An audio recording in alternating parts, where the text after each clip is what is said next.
दोस्तों, आपने कई फिल्मों में नाग नागिन की कहानियों में आपने बड़े बुजुर्गों से सुना होगा कि नाग नागिन एक दूसरे से दूर नहीं रह सकते। लेकिन अगर कोई गलती से जाने अनजाने में कोई नाग को मारकर नागिन से जुदा कर देता है तो नागिन उसे बदला जरूर लेती है, जिसने उसके नाग को उससे जुदा किया हो, चाहे उसे बदला लेने के लिए 7 जन्म इंतजार ही क्यों ना करना पड़े। लेकिन वो अपना बदला उस व्यक्ति को मार कर ही पूरा करती है जिसने उसके नाग को मारकर नागिन से जुदा किया हो। क्योंकि दोस्तों, नागिन अपने मरे नाग की आंखों में देखकर ये पता लगा लेती है कि उसको मारने वाला कौन है। दोस्तों, ऐसा ही हुआ कुछ यूपी के उस गांव में जहां 25 साल बाद नागिन ने अपने नाग का ऐसा बदला लिया कि लोगों के रोंगटे खड़े हो गए। दोस्तों, ये घटना यूपी के रहने वाले देव के साथ घटित हुई। दोस्तों, एक बार देव अपने कुछ सहपाठियों के साथ मिलकर स्कूल से वापस घर जा रहा था। तभी अचानक से एक नाग उसके रास्ते में आकर बैठ गया और फन फैलाकर हुंकारे मारने लगा। ये देखकर देव के साथ घर वापस जा रहे सहपाठी काफी डर गए और वहां से भागने लगे। लेकिन कुछ सहपाठी वहां खड़े रहे और देव को वापस मुड़कर चलने को कहने लगे। लेकिन देव को ऐसा करना कायरता लगी और उसने गुस्से में आकर एक पत्थर उठाया और उस नाग के सर पर दे मारा और नाग वहीं पर मर गया। देव इस बात से अनजान था कि उस नाग की नागिन ये सब देख रही थी। दोस्तों, इसके बाद देव ने उस नाग को उठाकर झाड़ियों में फेंक दिया और अपने घर वापस चला गया।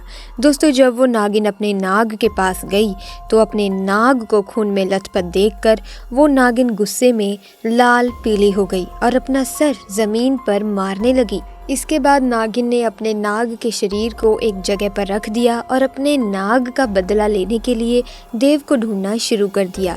जब नागिन देव के गांव में उसके घर के पास पहुंची तो वो अपनी मौसी के साथ एक कार के सामने खड़ा हुआ था। जब तक नागिन वहां पहुंचती तब तक वो कार में बैठकर अपनी मौसी के साथ मुंबई पढ़ने के लिए चला गया। दोस्तों, देव पढ़ लिख कर डॉक्टर बन गया। देव की माँ का ब्याह काफ़ी गरीब घर में हुआ था, जबकि उसकी बहन ने भागकर किसी बिजनेसमैन से शादी कर ली थी। लेकिन उनको संतान का सुख कभी प्राप्ति नहीं हुआ और इसीलिए उन्होंने देव को पालने का फैसला लिया।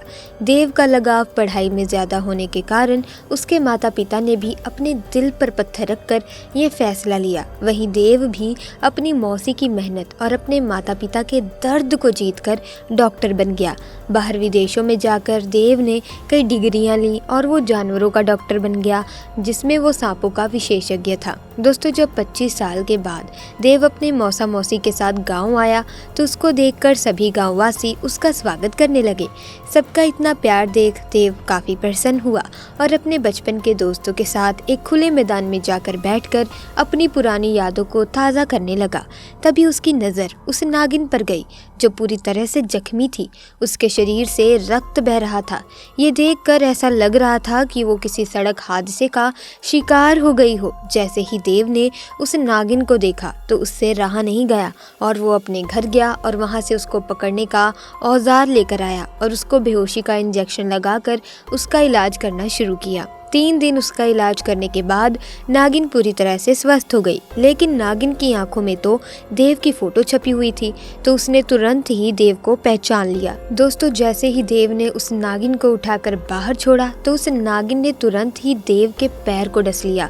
देव को डसने के बाद ही तुरंत नागिन वहां से चली गई और कुछ देर बाद ही देव की मौत भी हो गई। इस कहानी ने ये साबित कर दिया कि नागिन अपने नाग का बदला जरूर लेती है, चाहे उसे अपना बदला लेने के लिए कितने भी जन्म क्यों ना लेने पड़े। तो दोस्तों, आज की वीडियो में बस इतना ही। मिलेंगे अन्य वीडियो में नई घटना के साथ। वीडियो अच्छी लगी वीडियो को लाइक करें, शेयर करें, चैनल को सब्सक्राइब करके बेल आइकन को प्रेस कर दें ताकि नए वीडियोस की अपडेट आपको मिलती रहे। आपका बहुत बहुत धन्यवाद।